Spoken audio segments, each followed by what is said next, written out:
అంతా healthy person okay. పళ్ళు తీయించుకుంటే పళ్ళు పెట్టించుకోవచ్చు. కానీ డయాబెటిస్ పేషెంట్స్ చాలా ఇబ్బంది పడుతూ ఉంటారు ఈ పళ్ళ విషయంలో. ఎలాంటి కాంప్లికేషన్స్ ఒస్తాయి? వాళ్ళకి పన్ను తీసి పన్ను పెట్టాలంటే అసలు ఎంత టైం పడుతుంది? It's a very big topic అండి. Diabetes and oral health hmm. Go hand in hand అండి. హ్మ్. అంటే డయాబెటిస్ ఒంట్లో షుగర్ కౌంట్ ఎక్కువ అవుతూ ఉంటే హ్మ్. గమ్ డిసీజెస్ కూడా ఎక్కువ అవుతుంటాయండి. అదే గమ్ డిసీజెస్ మనం కంట్రోల్ చేసుకున్నాం, గమ్ డిసీజ్‌ని ట్రీట్ చేసుకున్నాము అంటే బ్లడ్ షుగర్ కూడా ఆటోమేటిక్‌గా కొంచెం తగ్గుతుందండి. హ్మ్. ఈ 2 హ్యాండ్ ఇన్ హ్యాండ్ ఎళ్తుంటాయి. హ్మ్. ఓకే. డయాబెటిస్ వాళ్ళు చాలా జాగ్రత్తలు తీసుకోవాలి. హ్మ్. ఓరల్ హెల్త్‌కొచ్చేసరికి.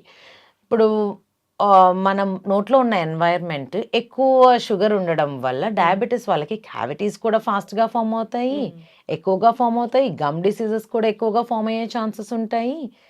సో, ఏదన్నా ప్రాబ్లమ్ వస్తే 6 మంత్స్ వన్స్ డెంటల్ చెకప్ చేపిచ్చుకోవాలి. ఏదన్నా హ్మ్. ప్రాబ్లమ్ వస్తే ఎమ్మటే ట్రీట్ చేయించుకోవాలి. ఇప్పుడు హ్మ్. నాకు నొప్పి రాలేదు కదా! హ్మ్. అని అనుకోని నెగ్లెక్ట్ చేయకుండా హ్మ్. ఎమ్మటే ట్రీట్ చేపిచ్చుకుంటే మీకు ఫర్దర్ ప్రాబ్లమ్స్ రావు.